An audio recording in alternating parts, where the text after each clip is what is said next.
दोस्तों यहाँ पे हम आज हिंदी पेडागॉजी में सी-टेट हिंदी पेडागॉजी में प्रीवियस ईयर के क्वेश्चंस करने वाले हैं और चैप्टर वाइज क्वेश्चंस आएगी। जैसे भाषा कौशल है और भी आपकी जो चैप्टर वाइज है प्रीवियस पूरा पेपर करेंगे, क्योंकि कोई भी सी-टेट एग्ज़ाम को क्वालिफाइड करना तो प्रीवियस क्वेश्चंस आपको आने चाहिए।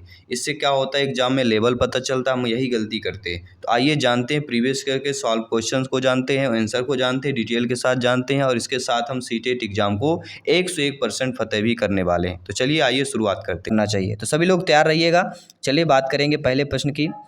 एक भाषा शिक्षक के रूप में सबसे बड़ी चुनौती क्या होती? सभी कमेंट कीजिएगा। सभी मित्रों को जय हिंद, वंदे मातरम। साथियों, प्रत्येक ब्रदर्स सिस्टर्स, भाई बहन, अध्यापक अध्यापिकाएं, शिक्षक बंधु, सभी कमेंट कीजिएगा। जब आपकी नियुक्ति होगी, आप लोग अध्यापक अध्यापिका बनेंगे, तो एक बताइए, जब आप भाषा के शिक्षक बनेंगे तो भाषा के शिक्षक के रूप में सबसे बड़ी चुनौती आपके लिए क्या होने वाली है? बच्चों को भाषा सीखने के महत्व को परिचित कराना, बच्चों की भाषा को संचार साधनों से प्रभाव से मुक्त रखना, भाषा संसाधनों का अभाव, या बहुभाषी कक्षा के शिक्षण के लिए उचित रणनीतियां तय करना।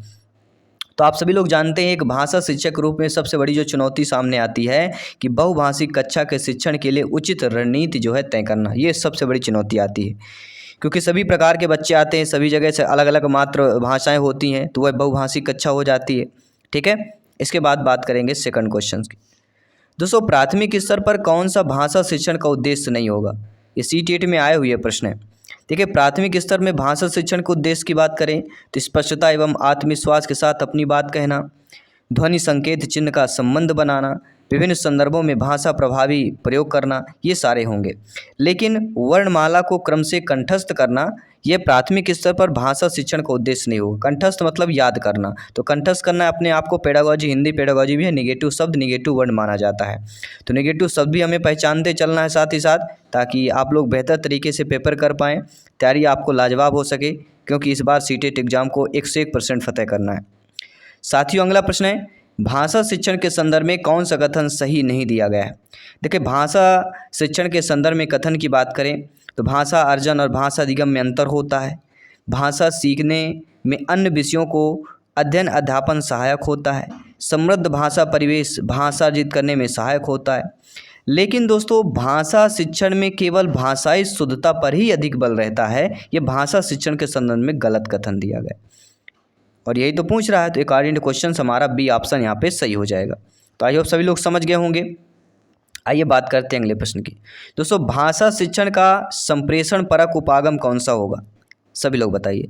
भाषिक संरचनाओं की जानकारी पर बल देता है, संदर्भ में भाषा प्रयोग की कुशलता पर बल देता है, मातृभाषा प्रयोग का निषेध करता है, यह बोलना कौशल पर बल देता है। तो आप सभी लोग जानते हैं, भाषा शिक्षण का संप्रेषण उपागम हमारा क्या होता है कि संदर्भ में भाषा प्रयोग की कुशलता पर बल देता है।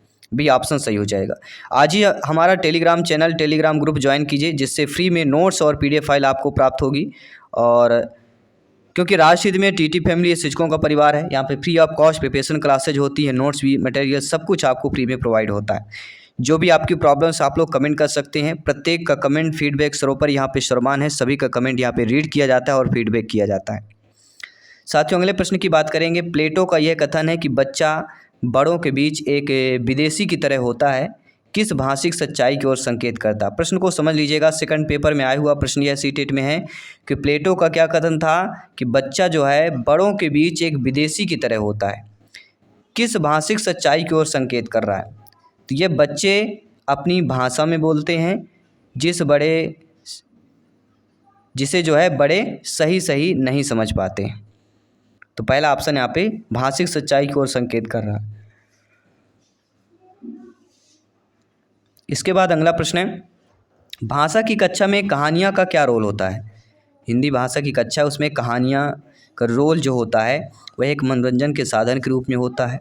पाठ पुस्तक का एक पाठ होता है।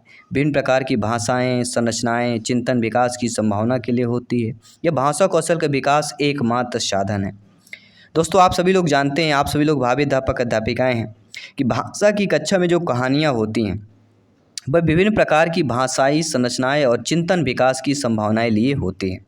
क्योंकि कहानियों में आपका भाषाई संरचनाएं भी पढ़ने को मिलता है, चिंतन विकास, चिंतन भी होता है कि ऐसा कुछ कहानी, ऐसा रोल होता है वहाँ पे। ठीक है, तो चिंतन मनन भी करना पड़ता है, तो इनकी भी विकास की संभावनाएं होती हैं। तो भाषा की कक्षा की कहानियाँ का रोल जो होता है option number C is the right answer. अगला प्रश्न आइए देख लेते हैं, भाषा कौशल के संदर्भ में कौन सा कथन सही दिया गया है। देखिए भाषा कौशल से आपको पता है एग्जाम में प्रश्न पूछे जाते हैं, रिपीटेड प्रश्न है ये, ध्यानपूर्वक समझिएगा और फीडबैक कीजिएगा। तो भाषा कौशल के संदर्भ में कौन सा कथन यहाँ पे सही दिया गया है।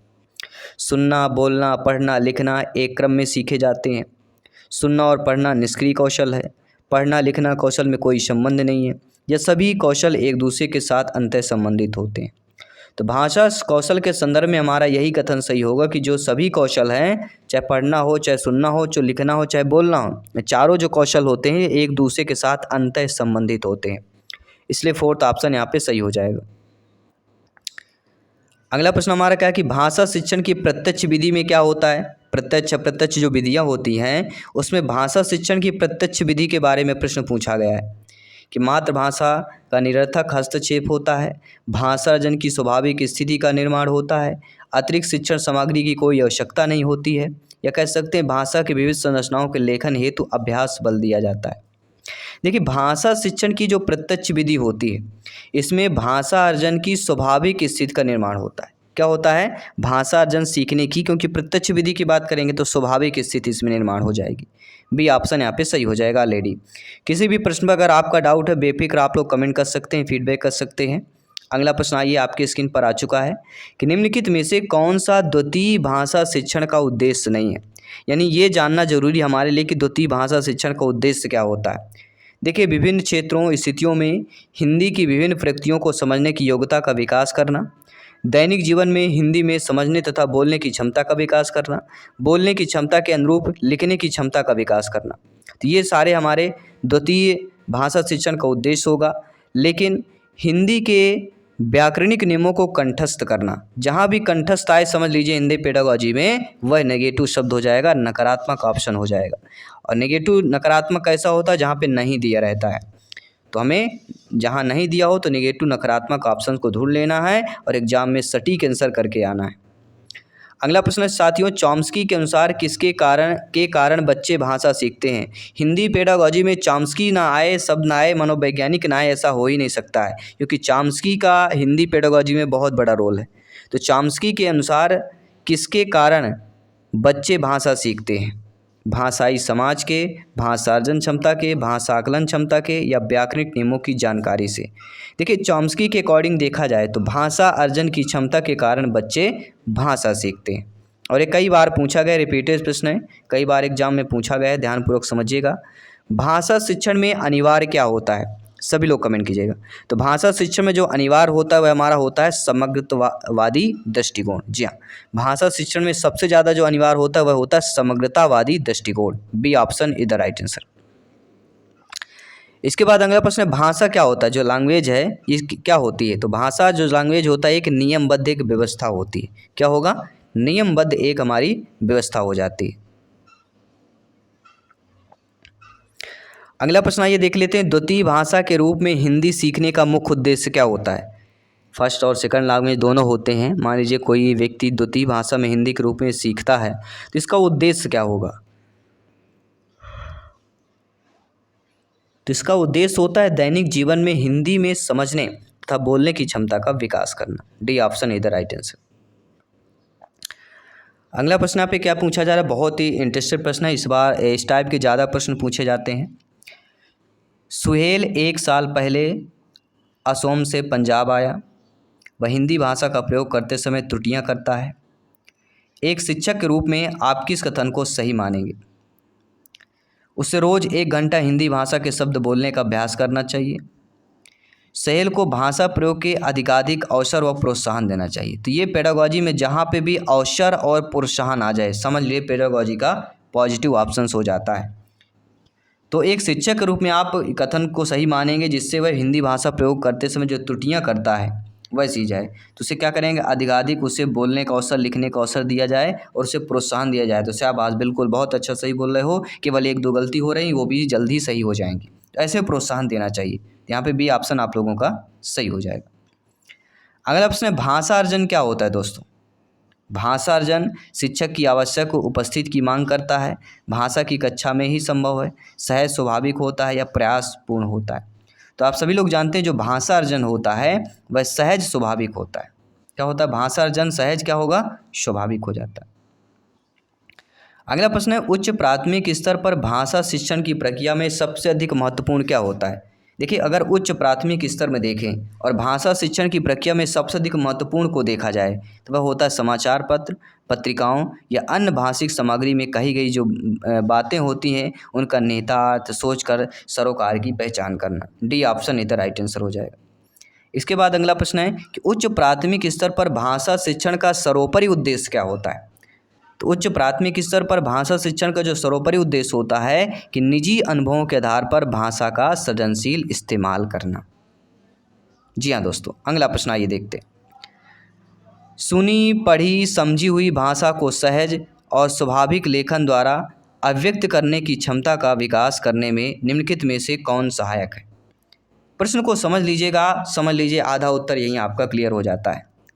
साथियों, सुनी पढ़ी समझी हुई भाषा को सहज और स्वाभाविक लेखन द्वारा अभिव्यक्त करने की क्षमता का विकास जो है जो सहायक होगा वह यही होगा कि सुनी देखी पढ़ी घटना को अपने शब्दों में लिखित रूप में अभिव्यक्त करना। First option is the right answer, क्योंकि यहाँ पे हमारा क्या दिया गया? स्वाभाविक लेखन की बात कर रहे हैं। तो स्वाभाविक लेखन कब आ सकता है? जब लिखित रूप में वह अभिव्यक्त करे अपने शब्दों में। First option is the right answer.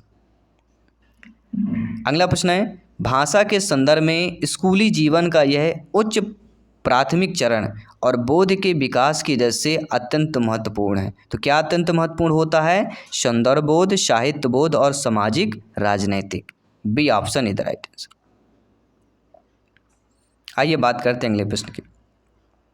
अगला प्रश्न है, कक्षा 8 के बच्चों के लिए साहित्य का चयन करते समय आपके लिए क्या जानना सर्वाधिक जरूरी होगा? जब आपकी नियुक्ति होगी, आप लोग अध्यापिका बनेंगे, बच्चों को पढ़ा रहे होंगे, तो आप स्वयं सोचिए जब आप कक्षा 8 के बच्चों को पढ़ा रहे होंगे तो उस समय साहित्य का चयन करते समय आपके लिए जानना सर्वाधिक क्या जरूरी होगा? बच्चों के भाषा का प्रयोग का स्तर जानना जरूरी होगा, अच्छे साहित्य के प्रकाशक लेखक, बच्चों की भाषिक पृष्ठभूमि या बच्चों की मनोवैज्ञानिक विशेषताएं और भाषा प्रयोग की क्षमता। तो राइट ऑप्शन क्या होगा? अगर कक्षा 8 के बच्चों के साहित्य का चयन करते समय आपके लिए जो जानना सर्वाधिक जरूरी होगा कि बच्चों की मनोवैज्ञानिक विशेषताएं और भाषा प्रयोग की क्षमता। D option is the right answer. अगला प्रश्न देख लेते हैं। दोस्तों, हमारे अनुभवों के आकार देने में भाषा की महत्वपूर्ण भूमिका होती है। इसका जो शैक्षिक निहितार्थ यह होता है कि भाषा की कक्षा में आप डायरी लेखन पर जोर दिया जाए ताकि लेखन परिपक्व बन सके, बच्चों को विभिन्न संदर्भों में अनुभव करने, विविध अनुभवों से स्वयं को जोड़ने के अवसर दिया जाए। देखिए, अवसर शब्द है कहीं ना कहीं पॉजिटिव हमें देगा, यानी कि हमारे अनुभवों के आकार देने में भाषा की जो महत्वपूर्ण भूमिका होती है, इसका जो शैक्षिक निहितार्थ होता है वह यह होता है कि भाषा की कक्षा में बच्चों को विविध संदर्भों में अनुभव करने, विविध अनुभवों से स्वयं को जोड़ने के अवसर दिए जाएं। तो बी ऑप्शन यहाँ पे सही हो जाएगा। ठीक है, तो नो डाउट सभी लोग समझ गए होंगे और धीरे धीरे ये भी समझते जाइएगा कि किस टाइप के प्रश्न को ऑप्शंस कैसे जल्दी करना है, ऑप्शन को कैसे ढूंढ लेना है, ये भी इंपॉर्टेंट है आप सभी के लिए। अगला, प्राथमिक स्तर पर बच्चों को भाषा सिखाने का सर्वोपरि उद्देश्य क्या होता है? मान लीजिए आप प्राइमरी बच्चों को कक्षा 1 से 5 तक के बच्चों को पढ़ा रहे हैं, तो बच्चों को जो है भाषा सिखाने का सर्वोपरि आपका उद्देश्य क्या होगा?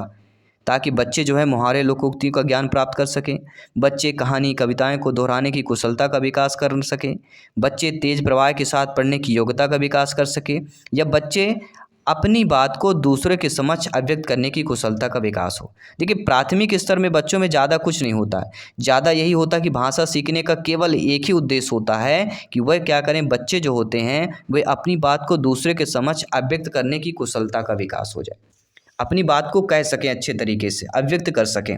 डी ऑप्शन हो जाएगा, क्योंकि यहाँ पे प्राथमिक स्तर प्राइमरी लेवल के बच्चों की बात की जा रही है। अगला प्रश्न है, इनमें से कौन प्राथमिक स्तर पर हिंदी भाषा शिक्षण का उद्देश्य नहीं होगा? देखिए दोस्तों, प्राइमरी लेवल में हिंदी भाषा शिक्षण का जो उद्देश्य होता है कि संदर्भ के अनुसार अनुमान लगाकर पढ़ने का प्रयास करना, चित्रकारी को स्वयं की अभिव्यक्ति का माध्यम बनाना, बच्चों की घर की भाषा और स्कूल की भाषा में संबंध बनाते हुए विस्तार देना, ये तीनों हमारे हिंदी भाषा शिक्षण के उद्देश्य होंगे। लेकिन सुनी गई बातों का ज्यों का त्यों दोहरा देना यह प्राथमिक स्तर पर हिंदी भाषा शिक्षण का उद्देश्य नहीं होगा। ठीक है, तो सारी चीज़ें आपको धीरे धीरे समझ में आ रही होंगी ऑलरेडी। आइए बात करते हैं अगले प्रश्न की। भाषा खालिस्तान और खालिस्तान का एक उत्तम साधन है, कई बार पूछा गया है। देखिए भाषा जो होता है सोचने, महसूस करने और चीज़ों से जुड़ने का एक उत्तम साधन है। थर्ड ऑप्शन यहाँ पे सही कर लेना। अगला प्रश्न है, भाषा सीखने का व्यवहारवादी दृष्टिकोण किस पर बल देता है? तो भाषा सीखने का जो व्यवहारवादी दृष्टिकोण होता है वह आपके अनुकरण करने पर बल देता है। किस पर हो जाएगा? अनुकरण करने पर बल देता है। अगला, इनमें से प्राथमिक स्तर पर भाषा आकलन का सर्वाधिक उचित तरीका क्या होता है? देखिए प्राइमरी लेवल में देखा जाए, प्राथमिक स्तर में भाषा आकलन का अगर सर्वाधिक तरीका देखा जाए तो वह क्या हो जाएगा? वह होता है बच्चों का चित्र का वर्णन और प्रश्न पूछने की अवसर देना। अवसर लिखा है तो समझ लीजिए अपने आप में पॉजिटिव ऑप्शन हो जाता है, पॉजिटिव आपका विकल्प हो जाता है। अगला, भाषा के संबंध में कौन सा कथन सही दिया गया है? ठीक है, तो यहाँ पे हमें अगर ऑप्शंस को देखें कि भाषा के संबंध में कौन सा कथन सही नहीं दिया गया है। देखिए भारत की भाषा की विविधता एक जटिल चुनौती है, सही बात है। बहुभाषिकता बच्चे की अस्मिता का निर्माण करते हैं, ये भी सही बात है। भाषाएं आपस में संपर्क संवाद करती हैं, ये भी सही बात है। लेकिन जो ऑप्शन नंबर डी कह रहा है थोड़ा हमें कन्फ्यूजन हो रहा है। भाषागत विविधता एक समस्या है, तो भाषा में विविधता है ये कोई समस्या नहीं, क्योंकि हमारे और आप में भी विविधताएं पाई जाती हैं, कोई भी सेम है क्या? इस प्रकार भाषा में विविधताएं पाई जाती है, ये कोई एक समस्या नहीं है। ठीक है, तो ये आपका कथन सही नहीं होगा भाषा के संबंध में। बाकी तीनों कथन आपके जो दिए गए हैं वह सही दिए गए। अगला प्रश्न है, उच्च प्राथमिक स्तर पर भाषा शिक्षण का उद्देश्य क्या होता है? व्याकरण के नियमों को कंठस्थ करना, भाषा के विभिन्न संरचनाओं को यांत्रिक अभ्यास कराना, सभी साहित्यिक विधाओं में लेखन की कुशलता का विकसित करना, भाषा की बारीकी और संदर्भ बोध को समझने की क्षमता का विकास करना। तो उच्च प्राथमिक स्तर पर भाषा शिक्षण का उद्देश्य क्या होता है कि भाषा की जो बारीकी होती है उसके संदर्भ बोध को समझने की क्षमता का विकास करना। डी ऑप्शन यहाँ पे सही हो जाएगा। ठीक है, आई होप सभी लोग समझ गए। बात करेंगे अगले प्रश्न की। दोस्तों भाषा शिक्षण में पाठ्य पुस्तकों के अतिरिक्त कौन सी सबसे कम प्रभावशाली होगी? देखिए संवाद अदायगी, घटना वर्णकम, परिचर्चा करना ये सबसे ज़्यादा है, लेकिन प्रश्नों को उत्तर लिखना यह सबसे कम होगा, क्योंकि भाषा की दृष्टि से देखा जाए पाठ्य पुस्तक के अतिरिक्त सबसे कम प्रभावशाली होगा प्रश्नों की उत्तर लिखना।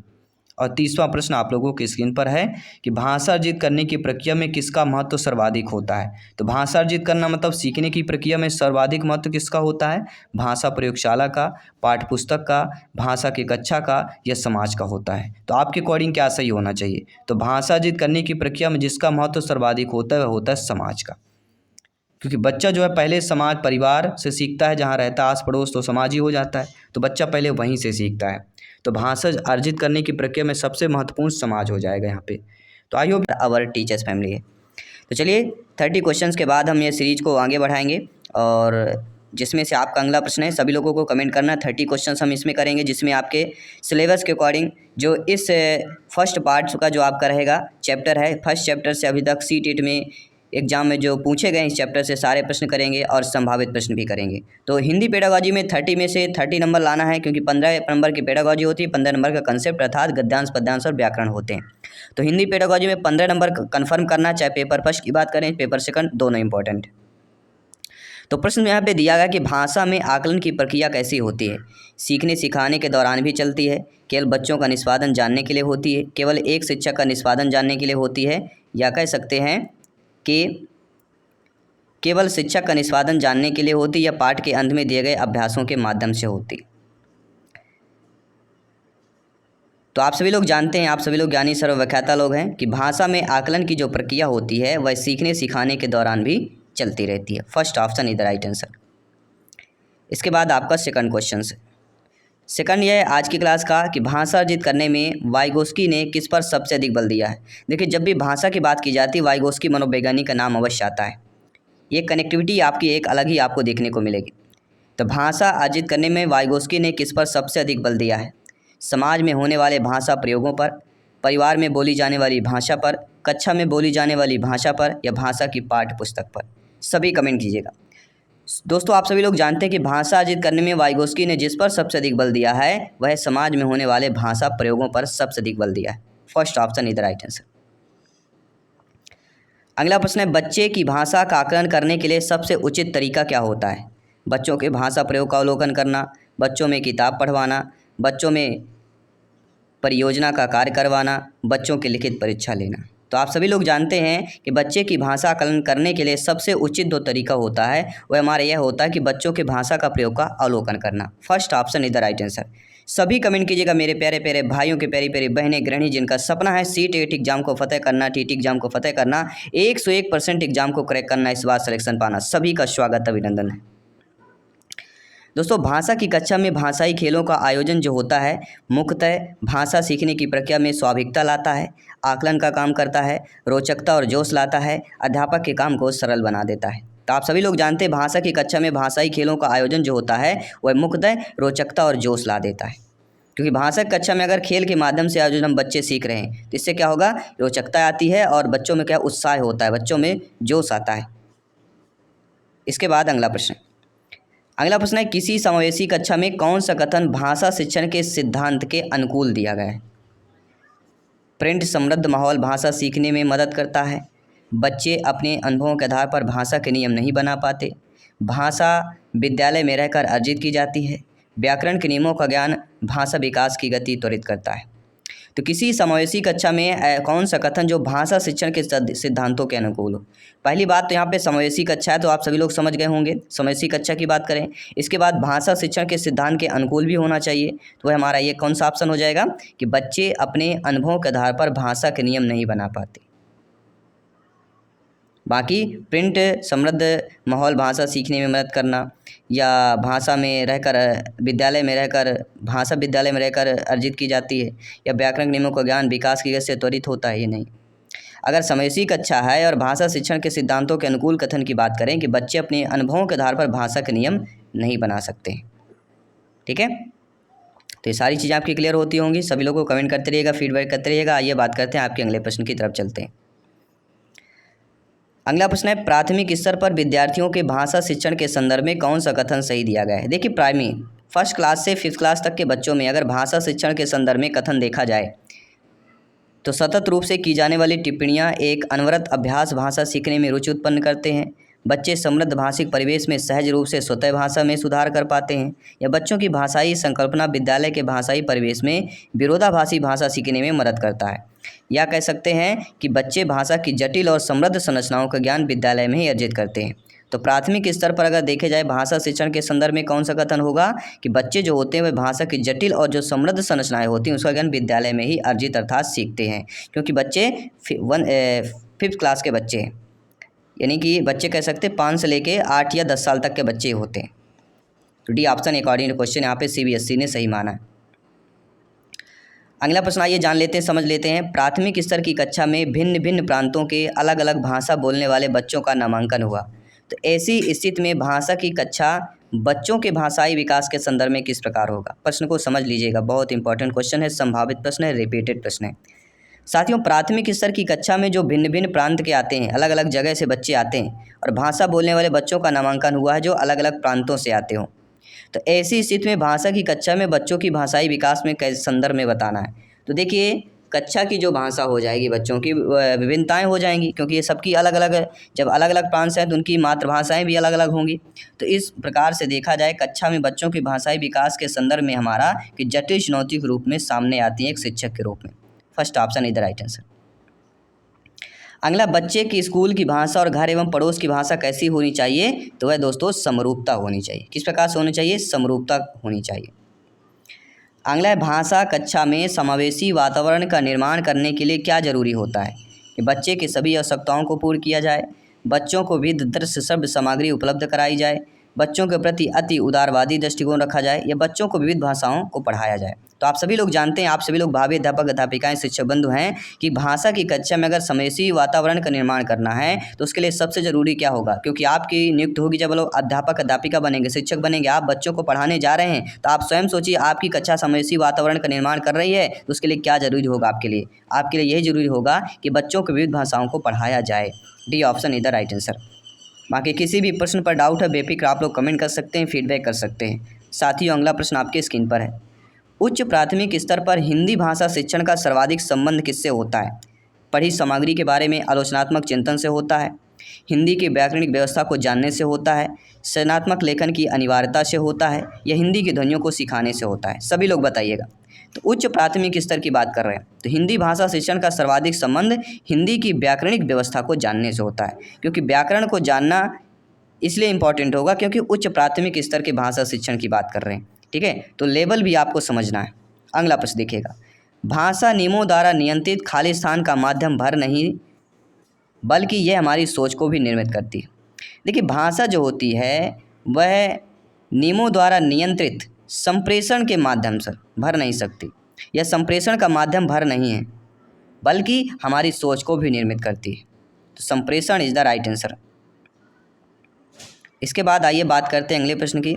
बच्चे की भाषा समाज के साथ संपर्क का ही परिणाम है, यह विचार किसका है? यानी स्टेटमेंट, कथन एग्जाम में अक्सर पूछे जाते हैं। सीटेट सेकंड पेपर में आया हुआ प्रश्न है कि बच्चे की भाषा समाज के साथ संपर्क का ही परिणाम है, यह विचार किसका है? तो यह विचार देखिए, समाज शब्द आएगा तो आपको किस ऑप्शन में जाना है? वाइगोस्की के ऑप्शन में जाना। मैं कई बार बता चुका हूँ। देखिए, हर एक मनोवैज्ञानिक का कुछ शब्द सा एक लॉजिक होता है। अगर नैतिक आएगा तो कोहलवर करना है, संज्ञानात्मक शब्द आए जीन पियाजे जी के ऑप्शन को पढ़ना है,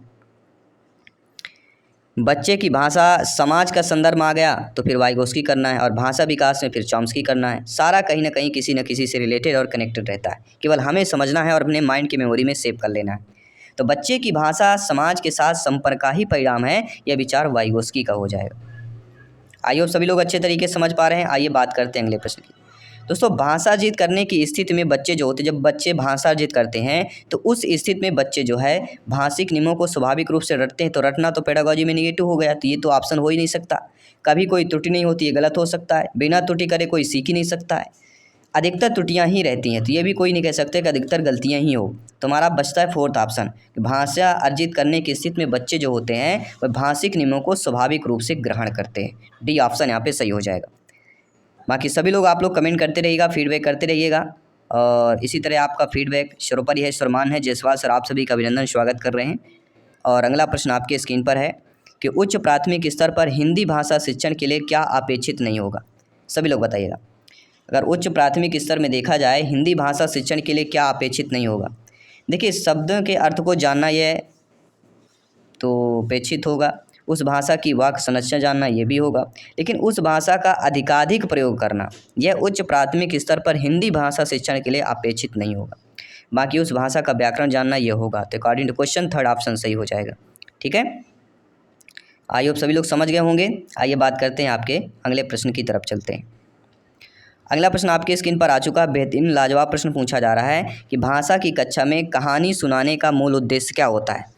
आप लोग अक्सर देखे होंगे पाठ्य पुस्तक में कहानियाँ होती हैं, और अक्सर भाषा की कक्षा में कहानी ही सुनाई जाती है, और उस कहानी के माध्यम जो प्रश्न आते एग्जाम में आपसे बन जाते हैं, क्योंकि कहानी होती है। वो जब कहानी क्लास में सुनते हैं या सुनाते हैं बच्चों को, तो एक माइंड में वो ऐसे पिक्चर जो है एक विजुअल बन जाता है। जैसे कोई मूवी थिएटर में देखने जाते, पिक्चर पूरी याद आ जाती है, वो उसने ऐसा किया फिर इसके बाद ऐसा हुआ। उसी तरह कहानी में ऐसा होता है।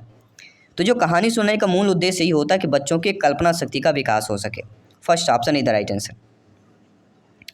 अगला प्रश्न है, जो भाषा होती है, जो लैंग्वेज होता है, वह जानने के अर्थ का उसका व्याकरण जानना है। सीखने सिखाने में पाठ्य पुस्तकों का विशेष महत्व होता है। जीवन की विभिन्न स्थितियों को साधती है, या कह सकते हैं व्याकरण पर ही आधारित होती है।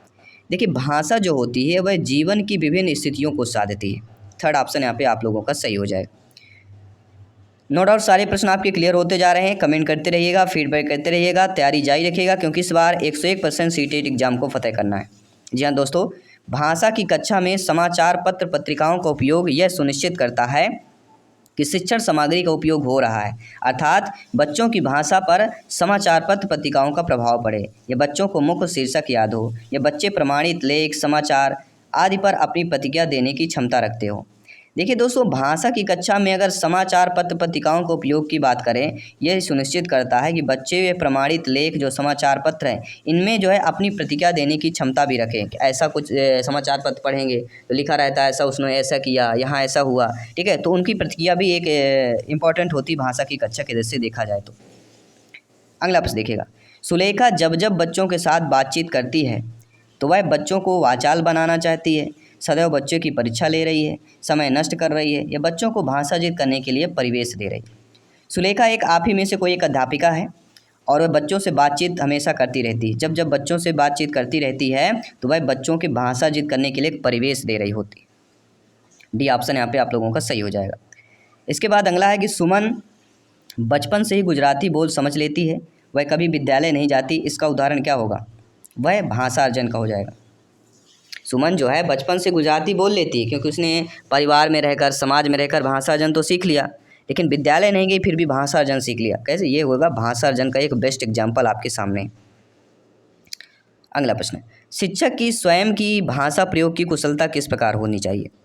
बच्चों के भाषा प्रयोग के लिए आदर्श रूप प्रस्तुत करती है, बच्चों के भाषा प्रयोगों पर कोई प्रभाव नहीं डालती है, या बच्चों के अलंकारिक भाषा प्रयोग के लिए प्रेरित करती है, या बच्चों की भाषा का अनुकरण करने के लिए बाध्य होती है?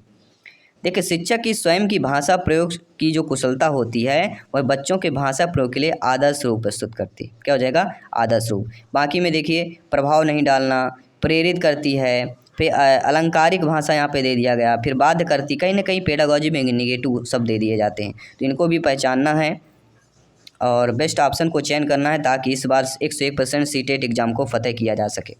साथ ही अगला प्रश्न है कि भाषा अर्जन और भाषा अधिगम में महत्वपूर्ण अंतर क्या होता है? जैसे वृद्धि और विकास में होता है, उसी प्रकार भाषा अर्जन और भाषा अधिगम में भी महत्वपूर्ण अंतर होता है। भाषा का कठिनाई स्तर, भाषा की पाठ्यपुस्तक, भाषा सीखने सिखाने की पद्धति या भाषा परिवेश की उपलब्धता। देखिए, भाषा अर्जन और भाषा अधिगम में एक ही महत्वपूर्ण अंतर है कि भाषिक परिवेश की उपलब्धता होती है। क्या होगा? भाषिक परिवेश की उपलब्धता होती है। डी ऑप्शन यहाँ पे सही हो जाएगा। ठीक है, आई होप सभी लोग समझ गए होंगे अच्छे तरीके से।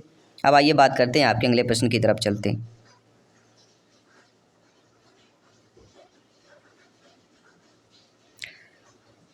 अगला प्रश्न जो है आप लोगों के ऑलरेडी स्क्रीन पर आ चुका है, और अगला प्रश्न क्या पूछा जा रहा है आइए जान लेते हैं और समझ लेते हैं।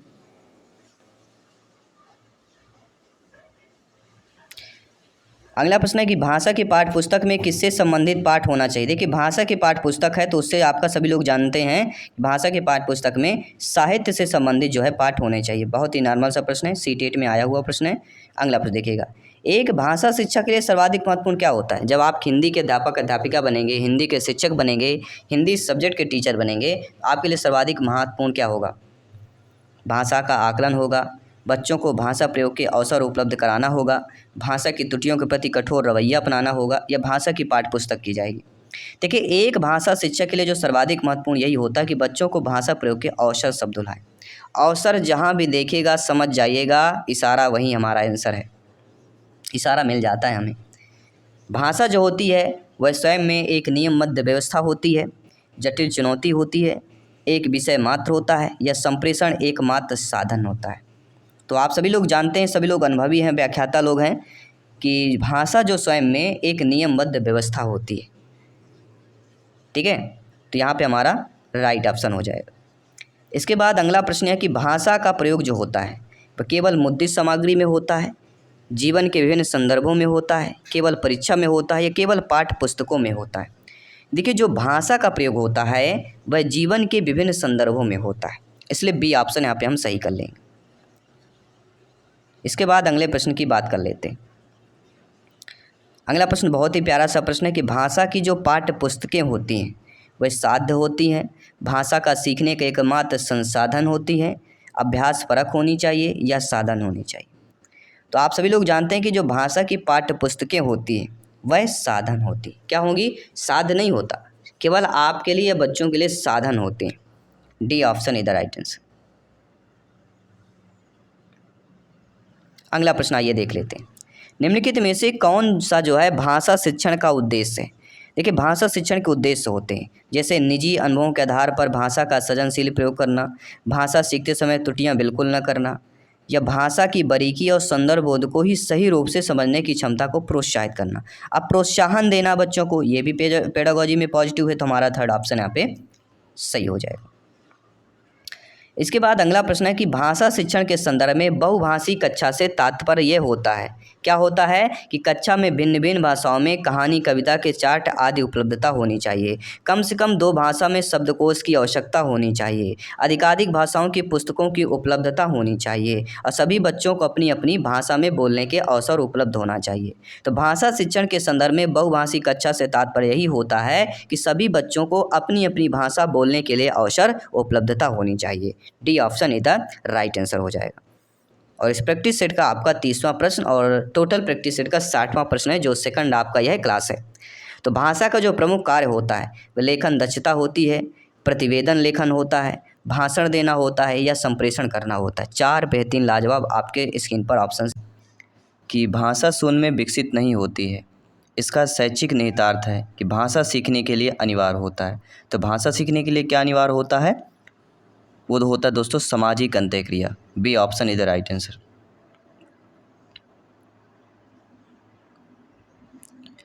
इसके बाद अगला प्रश्न है कि प्राथमिक स्तर पर भाषा शिक्षण का उद्देश्य क्या होता है, कि बच्चों को क्या करना चाहिए। तो प्राथमिक स्तर भाषा शिक्षण का उद्देश्य यही होता है कि बच्चों को अक्षरों की बनावट के प्रति क्या करना चाहिए, सचेत करना चाहिए, क्योंकि बनावट अगर अच्छे में सचेत करेंगे तो बच्चा अच्छे तरीके से लिख पाएगा। इसके बाद अगला प्रश्न है, निम्नलिखित में से कौन सा कथन प्राथमिक स्तर पर भाषा सीखने के एक महत्वपूर्ण उद्देश्य की ओर संकेत करता है। तो वह भाषा को अपने परिवेश एवं अनुभव को समझने के माध्यम को मानना। डी ऑप्शन इधर राइट आंसर हो जाएगा। किसी भी प्रश्न पर डाउट है बेफिक्र आप लोग कमेंट कर सकते हैं, फीडबैक कर सकते हैं। भाषा सीखने में शब्दकोश का बहुत महत्व होता है। तो निम्नलिखित में से शब्दकोश का सबसे कम महत्वपूर्ण उपयोग कौन सा होगा। देखिए महत्वपूर्ण तो होता है, लेकिन किसी शब्द की सही वर्तनी जानना, किसी शब्द का समानार्थी शब्द जानना, किसी शब्द का अर्थ जानना, ये तीनों ज़्यादा महत्वपूर्ण है। अच्छे वर्णों को क्रम जानना ये कम महत्वपूर्ण है, बल्कि इनके अर्थ को जानना, समानार्थी शब्द जानना, सही वर्तनी जानना। तो CBSE ने जिसे सही माना है वह आपका फर्स्ट ऑप्शन है। इसके बाद अगला प्रश्न देखते हैं। जब बच्चे से भिन्न कोई विषय पढ़ते हैं, यानी बच्चे जो होते हैं जब कोई अपनी भाषा से भिन्न विषय पढ़ते हैं, यानी दूसरा विषय पढ़ते हैं, तो क्या करते हैं, साथ साथ भाषा भी सीखते जाते हैं, दूसरे भाषा भी सीखते जाते हैं। इसके बाद अगला प्रश्न है कि भाषा शिक्षण में खेल का सर्वाधिक महत्वपूर्ण स्थान क्यों होता है। तो भाषा शिक्षण में खेल का सर्वाधिक महत्वपूर्ण स्थान इसलिए होता है क्योंकि खेल भाषा को विस्तार देता है। B option is the right answer. इसके बाद आपका अगला प्रश्न है कि भाषा शिक्षण में बालक में मौखिक कौशल के विकास के लिए सबसे कम महत्वपूर्ण क्या होता है। देखिए सबसे अधिक महत्वपूर्ण किसी विषय पर चर्चा करना, बच्चों की बात को धैर्य से सुनना, अपनी बात कहने का पूरा मौका देना, लेकिन प्रश्नों के उत्तर जानना, ये भाषा शिक्षण में बालक मौखिक कौशल के विकास के लिए सबसे कम महत्वपूर्ण हो। अगला प्रश्न है भाषाई कौशलों के संदर्भ में कौन सा कथन सत्य दिया गया है। तो भाषाई कौशल एक साथ सीखे जाते हैं, क्रम में नहीं। क्या सीखे जाते हैं, भाषाई जो कौशल होते हैं वह एक साथ सीखे जाते हैं, पढ़ना, लिखना, बोलना और सुनना। भाषा विकास के संबंध में कौन सा कथन सही नहीं होता है। देखिए भाषा विकास में प्रारंभिक भाषाई परिवेश की समृद्धता भाषाई विकास में सहायक होती है। भाषा का विकास व्यक्ति सापेक्ष होता है। बड़ों का संपर्क भाषा विकसित की गति तीव्र कर देता है, लेकिन भाषा विकास व्यक्ति निरपेक्ष होता है। यह भाषा विकास के संबंध में कथन गलत दिया गया है, तो व्यक्ति निरपेक्ष आपका नहीं होता है। आई होप सभी लोग समझ रहे होंगे। अगला प्रश्न ये देख लेते हैं, उच्च प्राथमिक स्तर पर भाषा शिक्षण का एक महत्वपूर्ण उद्देश्य क्या होगा। अब देखिए उच्च प्राथमिक स्तर पर देखना है और भाषा शिक्षण का महत्वपूर्ण उद्देश्य भी देखना है, तो हो जाएगा भाषा की नियमबद्ध प्रकृति को पहचानना। इसके बाद अगला प्रश्न है कि विभिन्न कार्यक्षेत्रों से जुड़ी प्रयुक्तों से विद्यार्थियों को परिचित कराया जाना चाहिए। इस कथन में प्रयुक्त से तात्पर्य क्या होता है। यहाँ क्या दिया गया है, विभिन्न कार्यक्षेत्रों से जुड़ी प्रयुक्तियों से विद्यार्थियों को परिचित कराना चाहिए। तो जो यहाँ पे आपका प्रयुक्त दिया गया है इसका तात्पर्य पूछा जा रहा है, और इसका तात्पर्य होता है विशिष्ट भाषा प्रयोग। B option is the right answer. इसके बाद अगला है कि भाषा शिक्षण की पद्धति नहीं होती। देखिए भाषा शिक्षण की किंडरगार्टन है, ड्रकाली है, मॉन्टेसरी है, लेकिन अभिक्रमित अन्वेषण आप पद्धति नहीं पढ़े होंगे, ठीक है। इसके बाद अगला प्रश्न है, भाषा शिक्षण के अंतर्गत वर्तनी संबंधी त्रुटियों का निवारण करना चाहिए। किसके कारण करना चाहिए, किससे करना चाहिए। तो भाषा शिक्षण में के अंतर्गत जो वर्तनी संबंधी त्रुटियां होती हैं, गलतियां होती हैं, उनका निवारण जो है वर्तनी का शुद्ध उच्चारण एवं लेखन के अभ्यास करवाकर करना चाहिए। फर्स्ट ऑप्शन इधर राइट आंसर हो जाएगा। हिंदी भाषा में कितनी बोलियाँ पाई जाती हैं। तो हिंदी भाषा में सभी लोग जानते हैं टोटल 18 बोलियाँ हैं। हिंदी भाषा में कितनी, हिंदी भाषा की बोलियों की बात की जा रही। निम्नलिखित में से किस देश में हिंदी भाषा का प्रयोग लिखने के लिए एवं बोलने में किया जाता है। सभी लोग बताइएगा। निम्नलिखित में से किस देश में हिंदी भाषा का प्रयोग लिखने और बोलने दोनों में किया जाता है। वह है दोस्तों मॉरिशस। मॉरिशस में हिंदी भाषा को बोला भी जाता है। पर ऑलरेडी आ चुका है दोस्तों, और प्रश्न पूछा जा रहा है कि प्राथमिक स्तर पर हिंदी भाषा शिक्षण के लिए सबसे अधिक महत्वपूर्ण क्या होता है। तो आप सभी लोग भावी अध्यापक अध्यापिका हैं, तो भाषा स्तर पे देखा जाए प्राथमिक स्तर पे शिक्षण के लिए सबसे जो अधिक महत्वपूर्ण हो जाता है वह भाषा प्रयोग के अवसर होता है। और पेडागॉजी हमने अक्सर आपको बताया, जहाँ पे अवसर सब समझ जाइएगा वह हमारे पेडागॉजी में पॉजिटिव ऑप्शंस हो जाता है। अगला देखिएगा, प्राथमिक स्तर पर भाषा शिक्षण की प्राथमिकता कैसी होनी चाहिए। प्राथमिक स्तर मतलब कक्षा 1 से लेकर 5 तक के बच्चों में भाषा शिक्षण की जो प्राथमिकता होनी चाहिए वह बच्चों की रचनात्मकता और मौलिकता को पोषित करना। ठीक है, तो आई होप सभी लोग अच्छे तरीके से समझ पा रहे होंगे। इसके बाद हम बात करेंगे अगले प्रश्न की कि भाषा के बारे में कौन सा कथन उचित दिया गया। देखिए, भाषा के बारे में कथन उचित वही होगा जो भाषा एक नियमबद्ध व्यवस्था है। बी ऑप्शन इधर राइट आंसर हो जाएगा। नो डाउट सारी चीज़ें आपकी क्लियर होती जा रही हैं। इसी तरह कमेंट करते रहिए, तैयारी जारी रखिए, क्योंकि सीटेट एग्जाम को 101% फतेह करना है। भाषा हमारे परिवेश में बिखरी मिलती है, यह कथन किस पर लागू होती नहीं होती। देखिए, भाषा हमारे परिवेश में बिखरी मिलती, यह कथन आपके विज्ञापन, अखबार, साइन बोर्ड इन तीनों पे लागू होगी, लेकिन भाषा प्रयोगशाला में लागू नहीं होगी। ठीक है, सभी लोग समझ पा रहे हैं अच्छे तरीके से। चलिए आइए बात करते हैं अगले प्रश्न की। भाषा शिक्षण का बहुभाषिक संदर्भ क्या होता है। अब देखिए, इस शब्द को समझ लिया आपने, सही उत्तर समझ लिया। बहुभाषिक संदर्भ मतलब बच्चों के द्वारा एक से अधिक भाषाओं का प्रयोग करने की ओर संकेत करना। बहुभाषा मतलब अधिक भाषाओं से जो होगा वह बहुभाषा कहला जाएगा। हिंदी भाषा शिक्षण का एक मुख्य उद्देश्य क्या होता है। हिंदी भाषा शिक्षण का मुख्य उद्देश्य होता है कि भाषा का ज्ञान देना, अदर ऑप्शन को देखते हुए। इसके बाद है भाषा शिक्षक के रूप में आप जो है पाठ्य पुस्तक पर बल देंगे, प्रश्नों को उत्तर पूछेंगे, ड्राइंग बनाएंगे, या बच्चों के अपने अनुभव और विचार के लिए उनमें उत्सुकता जगाएंगे। तो भाषा शिक्षक के रूप में आपको क्या करना है, बच्चों को अपने अनुभव और विचार बताने के लिए उनमें उत्सुकता जगाना है। अगला प्रश्न है, एक भाषा शिक्षक के रूप में आपका क्या दायित्व होता है। तो भाषा शिक्षक के रूप में आपका दायित्व होता है कि बच्चों को भाषा सीखने का समृद्ध वातावरण उपलब्ध कराना, बच्चों को सीखने के तरीके के बारे में जानना ताकि उसके अनुरूप शिक्षण कार्य संपादित किया जा सके, बच्चों द्वारा की जाने वाली त्रुटियों के कारण की पहचान करते हुए उन्हें उपयुक्त उच्चार करना। तो उपरोक्त सभी ऑप्शन जो दिया गया है वह हमारा सही हो जाएगा। अगला प्रश्न देखिएगा, बच्चे अपने समाज संस्कृत परिवेश से अर्थ ग्रहण करते हैं, ये विचार किसका हो जाता है। तो ये विचार आपके वाइगोस्की का हो जाता है। और जहाँ पे ज़्यादातर चांसेज अगर समाज शब्द दिया हुआ है तो वाइगोस्की के ऑप्शन को हिंदी पेडागॉजी में ध्यानपूर्वक आपको समझ लेना है। इसके बाद है उच्च प्राथमिक स्तर पर भाषा शिक्षण का जो मुख्य उद्देश्य होता है वह क्या होता है। मुख्य उद्देश्य होता है साहित्यिक विधाओं से परिचित और व्याकरणिक नियमों को सिखाना। इसके बाद अगला प्रश्न है, निम्नलिखित में से कौन सा कथन सही दिया गया है कि अगर कोई बच्चा गलती कर रहा है तो वह क्या कर रहा है, भाषा सीख रहा है। बिल्कुल सीख रहा है भाई, कोई भी चीज़ अगर गलती करेंगे नहीं सीखेंगे कैसे। कोई फर्स्ट बार में सीटेट क्वालिफाइड कर लेता है, कोई 2 बार 3 बार में होता है। आपने भी गलतियाँ होती हैं, शिक्षक से भी गलतियाँ हो जाती हैं, ऐसा नहीं है। तो गलतियों से ही सीखने को मिलता है, और जो गलती करता है वही आगे भी बढ़ता है क्योंकि वह सीखता है। अगला है, मानव और पशुओं की भाषा सीखने की क्षमता के अध्ययन संबंधी प्रयोग हुए हैं। अधिकतर कहाँ पे प्रयोग किए हैं, चिंपांजी और वानरों पर मानव और पशुओं के भाषा अध्ययन के लिए ज़्यादातर किया गया है। अगला, भाषाई ज्ञान का मूल्यांकन किस प्रकार होता है। तो भाषाई ज्ञान जो होता है उसका मूल्यांकन जो है लिखित और मौखिक दोनों परीक्षा के माध्यम से किया जाता है। अगला, भाषिक सापेक्षता के संबंध में प्रचलित व्याख्या की दृष्टि से क्या सही हो जाएगा। तो अगर भाषिक सापेक्षता में संबंध में इसमें प्रचलित व्याख्या देखा जाए और व्याख्या की दृष्टि से जो सही देखा जाए कि भाषा का विचारों पर बहुत गहरा प्रभाव पड़ता है। फर्स्ट ऑप्शन इधर राइट आंसर हो जाएगा। इसके बाद अगला है, निम्नलिखित भाषा में अक्षर ध्वनियों के दृश्य प्रतीक होते हैं और समानतः आकृतियों ध्वनियों का संबंध सुस्थिर तथा सार्वभौम होता है।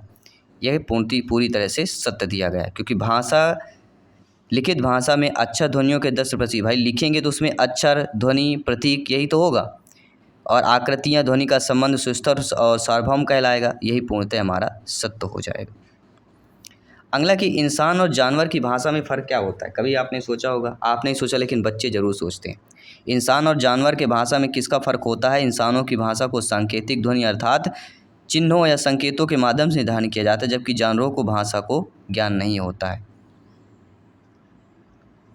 बच्चे की भाषाई क्षमता के आकलन का सही तरीका क्या नहीं होता है। देखिए, बच्चे का व्यक्तिगत आकलन, सामूहिक और स्वयं द्वारा आकलन, ये तीनों आकलन जो है बच्चे की भाषाई क्षमता के लिए बेस्ट होंगे। लेकिन अगर पेपर पेंसिल का आकलन कर रहे हैं तो कहीं ना कहीं ये आपका सही तरीका नहीं होगा। इसके बाद अगला प्रश्न देखते हैं। अगला प्रश्न, किसका संबंध बोलने के कौशल के विकास से नहीं हुआ है? देखिए, शुद्ध उच्चारण, ससुर वाचन, कविता पाठ, ये तीनों कौशल ऐसे हैं जिनका संबंध बोलने के कौशल से है। लेकिन जो प्रतिलिपि क्या होता है? फोटोकॉपी, उतार लेना। तो उतारना कोई ये बोलने का कौशल नहीं होगा, आप उतार लेंगे, लिख लेंगे। लेकिन अगर आप ससुर वाचन कर रहे हैं, शुद्ध उच्चारण कर रहे हैं, कविता पाठ कर रहे हैं, उच्चारण मतलब बोलना, वाचन मतलब बोल कर रहे हैं, पाठ पढ़ेंगे तो भी बोल के करेंगे, तो तीनों चीज़ों अपने क्या के बोलने के कौशल संबंधित आ जाएगी। अगला देखिएगा, भाषा कौशल में सबसे पहले किस कौशल का विकास करना चाहिए? तो सबसे पहले जो विकास होता है वह श्रवण, सुनना इम्पोर्टेंट है, क्योंकि जो सुनेगा वह लिख पाएगा। ठीक है। अर्थ ग्रहण के सुनना, बोलना, पढ़ना, लिखना, ये 4 कौशल होते हैं, इनका क्रम भी है। अर्थ ग्रहण के कौशल के विकास के लिए अधिक उपयोगी क्या होता है? मौन वाचन होता है। अर्थ को समझना है तो मौन वाचन कीजिए, अच्छे तरीके से समझ पाएंगे। हिंदी भाषा शिक्षण की विधि कौन सी होती है? तो हिंदी भाषा शिक्षण की विधि अनुकरण भी है, आगमन भी है, भाषा प्रयोगशाला भी है, अर्थात ये सभी हो जाएंगे। उपरोक्त सभी option is the right answer. इसके बाद है भाषा शिक्षण के उपागम क्या होंगे? तो भाषा शिक्षण के उपागम पाठ संसर्ग उपागम, रचना शिक्षण उपागम, ये दोनों जो है भाषा शिक्षण के उपागम हो जाएंगे। ठीक है। इसके बाद हम बात करेंगे शिक्षण कौशल का उपयोग किया जाता है, किस में किया जाता है? शिक्षण कौशल का उपयोग कक्षा के अंदर भी होता है और बाहर भी होता है। तो दोनों चीज़ें ऑप्शन सही दी गई। अगला देखिए, भाषा शिक्षण का आदर्श वातावरण क्या होता है? तो भाषा शिक्षण का आदर्श वातावरण वही होगा जो विद्यार्थियों के अभिव्यक्ति की पूरी आज़ादी देता हो। अभिव्यक्ति मतलब सभी लोग सोचते हैं, उनके सोचने, लिखने, पढ़ने की आज़ादी होनी चाहिए। भाषा शिक्षण का आदर्श वातावरण क्या होगा? आदर्श कहते हैं, आदर्श शब्द ही एक ऐसा साधारण नॉर्मल से लग रहा है। उसी प्रकार आदर्श वातावरण में विद्यार्थियों को अभिव्यक्ति को भरपूर अवसर देना, और जहाँ भी अवसर देखिएगा भरपूर आपको ऑप्शंस कर लेना, सही कर लेना है। निम्नलिखित में से भाषिक सहवर्ती क्रिया नहीं है। देखिए, भाषिक सहवर्ती क्रिया अंत्याक्षरी होता है, अद्याक्षरी होता है, कविता पाठ होता है, लेकिन अनुलेख जो होता है, लिखना, वह आपके भाषिक सहवर्ती क्रिया नहीं होगी। इसके बाद अगला प्रश्न देखते हैं, भाषा शिक्षण का आदर्श वातावरण क्या होता है? कोई भी भाषा शिक्षण है उसका आदर्श वातावरण क्या हो जाएगा? विद्यार्थियों को अभिव्यक्ति की भरपूर अवसर देना। अवसर देना कहीं भी आए वो अपने आप में पॉजिटिव होता है। तो अभी तक हमने भाषा कौशल की ये 100 क्वेश्चन किए जो आपके टीटी एग्जाम में प्रीवियस में पूछे गए प्रश्न थे। उसी प्रकार सारे जो है आपके चैप्टर वाइज प्रीवियस ईयर के सारे क्वेश्चन जो पूछे गए अभी तक, सारे क्वेश्चन हम करने वाले हैं। तो आप लोग चैनल पे बने रहिए, प्रिपरेशन जारी रखिए और इस बार सीटेट एग्जाम को 101% फतेह कीजिए। जय हिंद, वंदे मातरम, धन्यवाद सभी का।